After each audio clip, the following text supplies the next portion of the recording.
다니엘서 5장은 크게 세 부분으로 나누어져 있습니다. 첫 번째 부분은 벨사살 왕이 베푼 잔치의 글이 나타난 것입니다. 5장 1절 우리 같이 읽을까요? 벨사살 왕이 그의 귀족 1000명을 위하여 큰 잔치를 베풀고 그 1000명 앞에서 술을 마시니라. 벨사살 왕은 귀족 1000명과 함께 큰 잔치를 벌이고 있습니다. 이때는 바벨론이 멸망한 BC 539년입니다. 이때 공식적인 왕은 바벨론 왕은 나도니도스였습니다. 그는 국내 정치를 아들 벨사살에게 넘기고 전쟁을 위해 해외 원정을 많이 나갔습니다. 그리스 역사가인 헤로도투스에 의하면 벨사살이 귀족 1000명과 큰 잔치를 벌릴 때 나도니도스 왕은 메데와 바사의 연합군과의 싸움에서 피해 보리시파라는 곳으로 도망을 갔습니다. 메데와 바사 연합군은 지금 바벨론 성으로 공격해 오고 있습니다. 벨사살 왕은 메데와 바사 연합군이 몰려오고 있다는 소식에 조금 더 염려하지 않고 오히려 모든 지방의 귀족들을 궁전에 모아 큰 잔치를 벌리며 사기를 진작시키고 자기의 그 큰 힘을 과시하고 있습니다. 2절에서 4절 같이 읽습니다.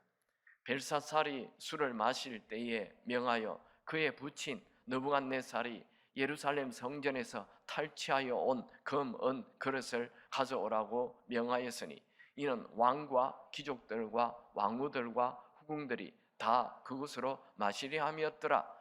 이에 예루살렘 하나님 성소를 중에서 탈취하여 온 금, 은, 그를 가져오매 왕이 그 귀족들과 왕후들과 후궁들과 더불어 그곳으로 마시더라.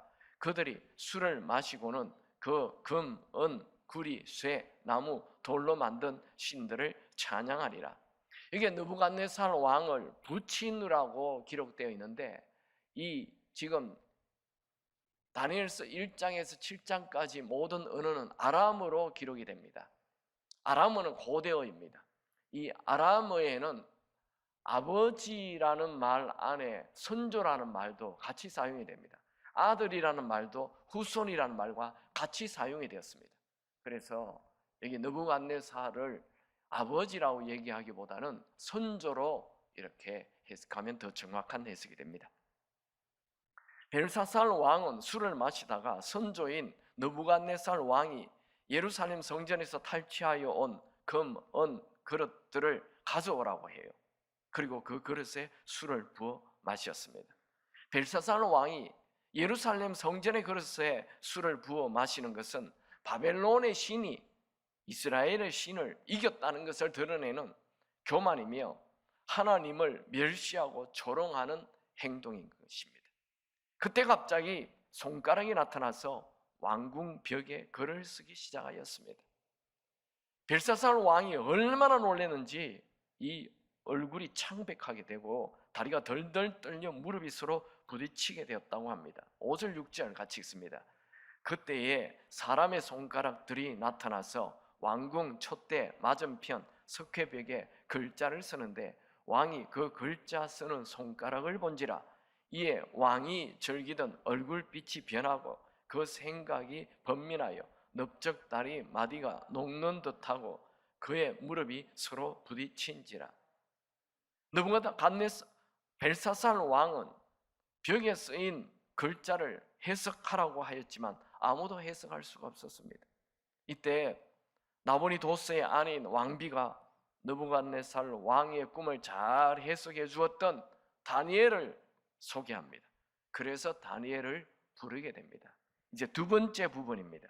두 번째 부분은 다니엘이 벽에 쓰여져 있는 그 글씨를 해석합니다.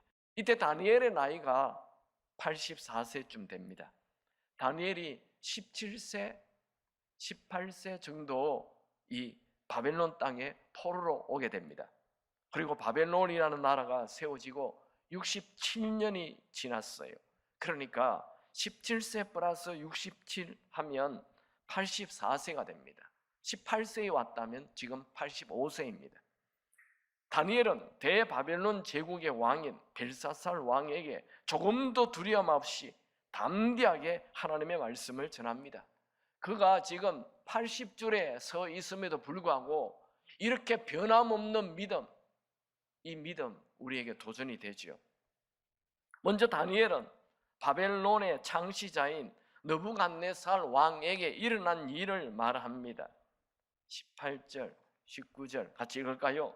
왕이여, 지극히 높으신 하나님이 왕에 붙인 느부갓네살에게 나라와 큰 권세와 영광과 위엄을 주셨고 그에게 큰 권세를 주셨으므로 백성들과 나라들과 언어가 다른 모든 사람들이 그 앞에서 떨며 두려워하였으며 그의 임의로 죽이며 임의로 살리며 임의로 높이며 임의로 낮추었더니 여기에 왕이 붙인 느부갓네살이라고 되어 있는 것도 역시 선조로 번역하면 좋습니다. 다니엘은 하나님께서 느부갓네살에게 큰 나라와 권세를 주셨다고 말합니다. 이게 느부갓네살의 능력이 아닙니다. 하나님이 주신 거예요. 다니엘은 역사의 주관자는 하나님이시라고 말하고 있습니다. 다니엘은 느부갓네살 왕이 교만할 때 하나님께서 그를 소처럼 풀을 뜯어 먹으며 살게 하였던 것을 말합니다. 이 사건은 너무나 유명한 사건이기 때문에 바벨론 땅에 있는 사람들은 다 익히 알고 있는 사건입니다. 이제 다니엘은 벨사살 왕에게 교만하면 망한다는 것을 다 알고도 어찌 겸손하게 마음을 낮추지 않고 우상 숭배를 하느냐 하며 책망합니다. 22절, 23절에 있습니다. 벨사살이여, 왕은 그의 아들이 되어서 이것을 다 알고도 아직도 마음을 낮추지 아니하고 도리어 자신을 하늘의 주제보다 높이며 그의 성전 그릇을 왕 앞으로 가져다가 왕과 귀족들과 왕후들과 후궁들이 다 그것으로 술을 마시고 왕이 또 보지도 듣지도 알지도 못하는 금, 은, 구리, 새와 나무, 돌로 만든 신상들을 찬양하고 도리어 왕의 호흡을 주장하시고 왕의 모든 길을 작정하시는 하나님께는 영광을 돌리지 아니한지라. 이제 다니엘은 벽에 쓰여진 글에 대하여 말하기 시작합니다. 이렇게 왕을 책망해요. 참 대단하죠. 왕을 책망한 이후에 이제 그 벽에 쓰여져 있는 글을 해석해 주는 거예요. 25절을 읽습니다. 기록된 글자는 이것이니 곧 메네 데겔 우 바르시니라. 다니엘은 이 글에 대하여 이제 해석합니다. 26절에서 28절 같이 읽습니다. 그 글을 해석하건대 메네는 하나님이 이미 왕의 나라 시대를 세워서 그것을 끝나게 하셨다 하며, 데겔은 왕의 저울에 달아보니 부족함이 보였다 하며, 베레스는 왕의 나라가 나뉘어서 메대와 바사 사람에게 준바되었다 함이니이다 하니. 자, 메네는 세어본다, 데겔은 무게를 재어본다, 달아본다, 우는 그리고 바르시는 나누어진다. 이 말을 다니엘은 조금 더 세밀하게 얘기합니다. 이게 하나님께서 한 거예요. 이 일은 하나님께서 바벨론 나라를 세워서 끝나게 하시고, 무게를 달아보고 이제는 부족하다 하시고, 그리고 바벨론 나라를 쪼개어서 나누어서 메대와 바사에게 넘겼다, 이런 뜻이 됩니다. 메네 데겔 우 바르신. 다니엘은 이제 당신의 인생 끝났습니다, 바벨론 끝났습니다, 이렇게 얘기하는 거예요. 아주 무서운 얘기죠. 이제 세 번째 부분을 보겠습니다. 세 번째 부분은 벽에 쓰여진 글대로 그대로 이루어집니다. 이게 다니엘서 4장도 참 비슷하죠. 꿈이 나왔고 꿈을 해석하고 꿈대로 되잖아요. 지금 5장은 글이 나타났어요. 글을 해석하고 이제 글 해석한 대로 돼요. 29절에서 31절 다 같이 읽습니다. 이에 벨사살이 명하여 그들이 다니엘에게 자주색 옷을 입히게 하며 금 사슬을 그의 목에 걸어주고 그를 위하여 조서를 내려 나라의 셋째 통치자로 삼으니라. 그날 밤에 갈대 왕 벨사살이 죽임을 당하였고 메대 사람 다리오가 나라를 얻었는데 그때에 다리오는 62세였더라.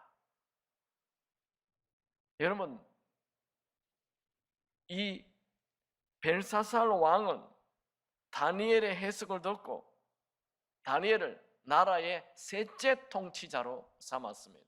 그리고 그날 밤에 메대 사람 다리오 왕이 바벨론을 공격해서 벨사살이 그냥 죽습니다. 그날 밤. 그리고 바벨론 제국은 끝이 납니다. 67년 만에 끝이 납니다. 그리스 역사가 헤로도투스 기록에 의하면 BC 539년 10월에 벨사살 왕이 큰 자치를 베푼 그날에 메대와 바사의 연합군이 바벨론 성을 공격해서 나보니도스의 아들이 살해되었다라고 기록이 되어 있습니다. 이 바벨론 성은 너무나 견고해서 감히 아무도 쳐들어올 수도 없고, 그리고 이 성 주변에 큰 강이 흘렀어요. 인위적으로 강이 흐르게 만들어놨는데 이 메대와 바사 연합군이 그 수문을 틀어요. 물줄기를 틀어요. 유프라테스 강에 물줄기를 틀어서 물을 다 마르게 하고, 그걸 몰라요. 얘들이 지금 이 술을 먹고 잔치를 하는 중 물이 마른 것을 몰라요. 그러니까 이들은 그 거대한 물이 있기 때문에 아무도 들어올 수 없다고 착각했던 거예요. 물이 마르자 그냥 걸어 들어와서 그들을 다 죽여버린 거예요. 그날 그냥 끝나버립니다. 우리에게 주는 교훈을 한번 찾아보죠. 첫 번째로, 하나님은 교만한 자는 반드시 심판하십니다. 다니엘서 4장과 5장은 똑같은 메시지를 담고 있습니다. 다니엘서 4장에 느부갓네살 왕이 교만하여 정신질환으로 소처럼 살다가 회개하자 다시 왕으로 회복된 것이 기록되죠. 다니엘서 4장에 느부갓네살 왕이 정신질환자가 된 이유를 분명하게 말하죠. 다니엘서 5장에 보면 5장 20절에 그가 느부갓네살을 얘기합니다. 다니엘이 얘기하는 거예요. 그가 마음이 높아지며 뜻이 완악하여 교만을 행하였으므로 그의 왕위가 폐한 바 되며 그의 영광을 빼앗겼다. 이 얘기를 하는 거예요. 느부갓네살이 왕위 빼앗긴 이유는 교만했습니다. 그런 얘기야. 여러분, 교만하면 하나님께서 주신 것 다 그냥 다 거두십니다. 또 다니엘서 5장에 느부갓네살 왕의 손자인 벨사살이 느부갓네살 왕의 교만으로 소처럼 되었다는 것을 다 알고도 여전히 예루살렘 성전의 그릇에 술을 마시는 그 교만이 있었죠.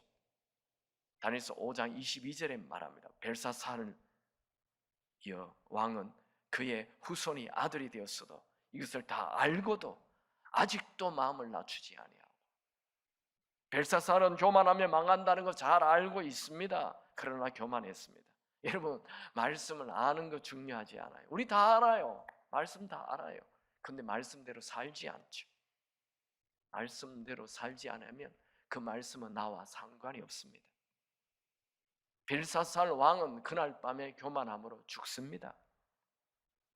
느부갓네살 왕은 교만해서 회개하고 살았지만 벨사살은 교만해요 망한다는 걸 알고도 계속 교만해서 그냥 그날 죽습니다. 하나님은 벨사살에게 회개의 기회를 주지 않습니다. 왜 그렇죠? 느부갓네살 왕은 교만해서 회개하였지만 벨사살은 교만을 지적해도 회개하지 않아요. 회개할 마음이 없어요. 그냥 죽여버리는 거예요.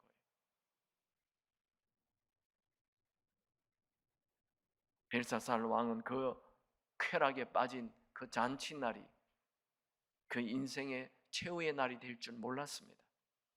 벨사살 왕은 그 잔치날이 그 인생의 마지막 날이 될 줄 몰랐습니다. 아, 이 친구를 내가 잘 사용하면 우리 나라는 계속 든든해지겠구나, 그렇게 생각. 자기 나라가 계속 될 줄 알았어요. 이 친구 좀 이용하면 되겠구나. 그날 죽어버렸어요. 여러분, 우리에게도 기회가 늘 있는 것 아닙니다. 오늘 겸손해야 됩니다. 오늘 겸손을 선택하시기 바랍니다. 여러분, 우리는 겸손해야 합니다. 쓰임받는 것, 내가 대단한 존재로 착각하면 안 됩니다. 23절에 보면 우리의 호흡도, 왕의 호흡도 다 하나님이 주신 거라고 말했어요. 그럼 지금 우리 호흡하고 있는 거 하나님이 허락하신 것입니다. 여러분, 우리를 나를 높이지 말고 하나님을 높여야 합니다. 고린도전서 10장 31절, 그런즉 너희가 먹든지 마시든지 무엇을 하든지 다 하나님의 영광을 위하여 하라. 두 번째 메시지는 하나님은 우리의 삶을 세어보시고 달아보시고 심판한다는 거예요. 저는 오늘 말씀을 보면서 우리의 삶에 대한 경각심을 저 스스로 가집니다. 하나님이 다 보고 계십니다. 시편 139편 1절 4절을 보면 여호와여 주께서 나를 살펴보셨으므로 나를 아시나이다. 주께서 내가 안고 일었음을 아시고 멀리서 나의 생각을 밝히 아시오며 나의 모든 길과 내가 눕는 것을 살펴보셨으므로 나의 모든 행위를 익히 아시오니 여호와여 내 혀의 말을 알지 못하시는 것이 하나도 없으시니이다. 하나님은 우리의 모든 행동뿐만 아니라 말과 생각조차도 알고 계십니다. 예수님은, 하나님은 우리의 머리카락도 세우고 계신다 하셨죠. 마태복음 10장 30절, 너희에게는 머리털까지 다 세신 바 되었으니.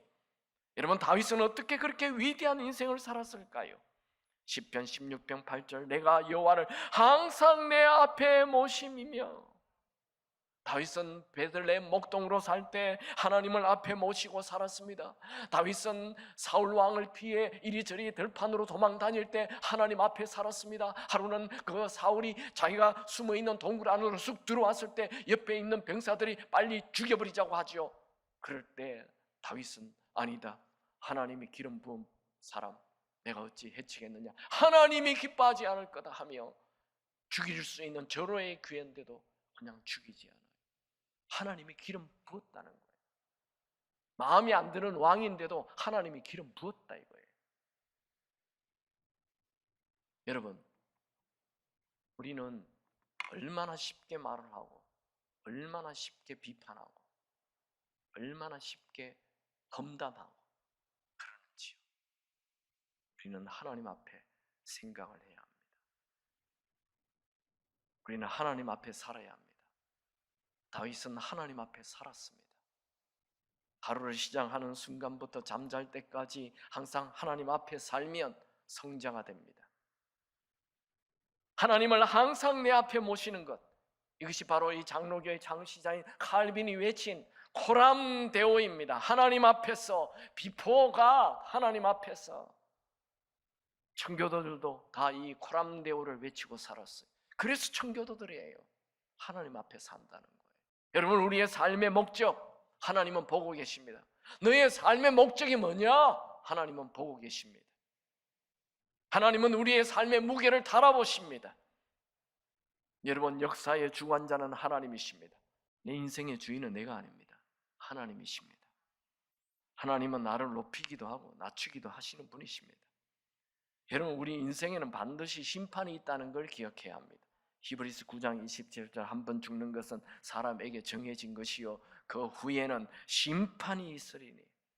여러분, 벨사살 왕이 벽에 손이 나타나서 쓴 글을 보고 무릎이 덜덜덜덜 끓이고 덜덜 떨며 두려워하였다고 하였는데, 우리는 하나님께서 쓰신 성경책을 지금 보고 있습니다. 우리는 성경책 기록된 이 말씀을 보고 두렵고 떨림으로 받아들여야 합니다. 죽음 후에 반드시 심판이 있습니다. 계시록에는 우리의 행위대로 심판한다라고 기록하지요. 계시록 20장 12절, 또 내가 보니 죽은 자들이 큰 자나 작은 자나 그 보좌 위에 앞에 서 있는데 책들이 펴 있고 또 다른 책이 펴졌으니 곧 생명책이라 죽은 자들이 자기 행위를 따라 책에 기록된 대로 심판을 받으니. 고린도후서 5장 10절, 우리가 다 반드시 그리스도의 심판대 앞에 나타나게 되어 각각 선악간에 그 몸으로 행한 것을 따라 받으려 함이니. 우리는 믿음으로 구원받는다고 해가지고 너무 행위를 그냥 우습게 여기는 경향이 있습니다. 안 됩니다. 여러분, 구원을 너무 쉽게 생각하지 마십시오. 바울은 두렵고 떨림으로 구원을 이루라고 말하였죠. 빌립보서 2장 11절 그러므로 나의 사랑하는 자들아 너희가 나 있을 때뿐만 아니라 더욱 나 없을 때도 항상 복종하여 두렵고 떨림으로 너희 구원을 이루라. 혹시 오늘 내가 죽는다면 하나님께 어떤 평가를 받을지 생각해 보십시오. 오늘 내가 죽는다면 하나님께 드릴 삶의 무게가 있습니까? 나를 위해 살았던 것은 하나님은 무게를 대지 않습니다. 하나님을 위하여 살았던 것만 무게를 댑니다. 오늘 내가 죽는다면 내 자랑, 내 명품, 내 성공, 내 교만, 내 유익, 내 쾌락 아무 소용없습니다. 여러분 오늘 살아있다면 아직도 주님을 위해 살 수 있는 기회가 있는 것입니다. 여러분 곧 썩어 없어져 버릴 것들을 위해 살지 말고 영원한 땅을 위해 살 수 있는 믿음 있게 되기 바랍니다. 세 번째로 하나님은 포로된 삶을 자유케 하시는 분이십니다. 여러분 이 다니엘서 5장을 읽고 은혜를 받을 사람이 누굴까요? 지금 바벨론 땅에 포로로 끌려온 유대인들입니다. 그들이 바벨론 땅에 포로로 끌려오면 하나님 말씀을 업신여기고 주일 성수다 안식일도 지키지도 않고 그냥 말씀대로 전혀 살지 않아서 하나님께서 심판해서 그들이 바벨론 땅에 포로로 온 것 아닙니까? 바벨론 포로로 끌려온 그들이 다니엘서 5장을 읽으면서 그 당시 세계 최대의 강국 바벨론이 순식간에 메대와 바사 연합군에게 무너지는 것을 보았습니다. 그들은 세계 역사가 하나님 손에 있다는 것을 알았습니다. 여러분 하나님은 불가능을 가능케 하시는 분이십니다. 하나님은 한 나라를 세우기도 하고 또 한 나라를 무너뜨리기도 하시는 분이십니다. 하나님은 예레미야 선지자를 통해서 바벨론 포로 기간이 70년이라고 이미 앞에서 예언해 놓았죠. 예레미야 25장 11절 이 모든 땅이 폐허가 되어 놀랄 일이 될 것이며 이 민족들은 70년 동안 바벨론의 왕을 섬기리라. 지금 그렇게 영원한 것 같았던 바벨론 대제국이 67년 만에 메대 왕 다리오가 쳐들어와서 무너뜨려 버렸습니다. 이제 3년만 지나면 바벨론 포로 생활을 마치고 예루살렘으로 귀환하게 될 것입니다. 하나님은 메대 왕 다리오 왕의 또 시대가 끝나고 바사 왕 고레스를 세우고 이스라엘 백성들을 바벨론 포로에서 자유를 주실 계획을 가지고 계셨습니다. 다니엘서 5장은 이제 바벨론 시대는 마치고 메대와 다리오 왕이 다스리는 시대가 온 것입니다. 예언한 바벨론 70년의 세월은 이제 3년 남았습니다. 다니엘서 5장을 읽는 유대인들은 절대 무너지지 같지 않았던 이 바벨론이 순식간에 무너지는 것을 보면서 포로의 삶이 곧 끝나리라는 희망이 생겼어요. 여러분 하나님은 포로된 자를 자유케 할 계획을 가지고 계십니다. 여러분 하나님은 세계 역사를 움직이고 개입하시는 분이십니다. 뿐만 아니라 하나님은 우리의 작은 삶도 개입하시고 주관하십니다. 모든 유대인들의 70년 포로된 것이 자유케 하시는 그 하나님은 오늘 포로된 우리를 자유케 하실 계획이 있으십니다. 어느 부모가 자기의 자녀가 포로로 묶여 있는 것을 계속 구경만 할 부모가 어디 있겠습니까? 우리는 모두 하나님의 아들과 딸입니다. 여러분 하나님은 우리의 삶의 쇠사슬에 묶여 있는 것을 구경만 하고 있는 분이 아니십니다. 여러분 여러분의 삶에 큰 고난이 있습니까? 여러분의 문제가 너무 커서 도무지 해결될 것 같지 않습니까? 여러분 사탄이 아무리 큰 힘을 가지고 있어도 하나님 손 아래에 있습니다. 하나님은 능치 못하신 일이 없습니다. 여러분 인생이 끝난 것 같습니까? 도무지 희망이 보이지 않습니까? 고난의 시간이 너무 깁니까? 아무리 기도해도 응답이 없습니까? 바벨론 땅에 포로로 사는 이스라엘 백성들에게 갑자기 고레스 왕을 세우고 고레스 왕이 그들을 모두 포로에서 풀어줬죠. 이 일은 우리에게도 하나님께서 갑자기 은혜를 베푸셔서 포로된 모든 것들을 자유케 하실 것입니다. 하나님께서 온 세상의 주관자이심을 믿고 희망을 가지십시오. 여러분 잊지 마십시오. 하나님은 언제나 새로운 계획을 가지고 계신다는 것을. 여러분 하나님은 언제나 우리를 위하여 선한 일을 계획하고 계십니다. 여러분, 다니엘서는 어떤 상황에서도 하나님께서 함께 하시니 희망을 가지라는 거죠. 다니엘서 1장 포로로 끌려가도 희망을 가지라. 다니엘서 2장 꿈을 해석하지 못하면 죽인다 해도 희망을 가지라. 다니엘 3장 불문불 속에 던져져도 희망을 가지라. 다니엘서 4장 교만을 버리고 희망을 가지라. 다니엘서 5장 포로 생활이 오래되어도 희망을 가지라. 여러분, 하나님 계십니다. 하나님 살아계십니다. 하나님 나에 대하여 선한 계획 있으십니다. 어떤 상황에서도 하나님이 우리를 도우신다는 것을 믿고 희망을 가지시기 바랍니다. 하나님은 언제나 우리를 사랑하십니다.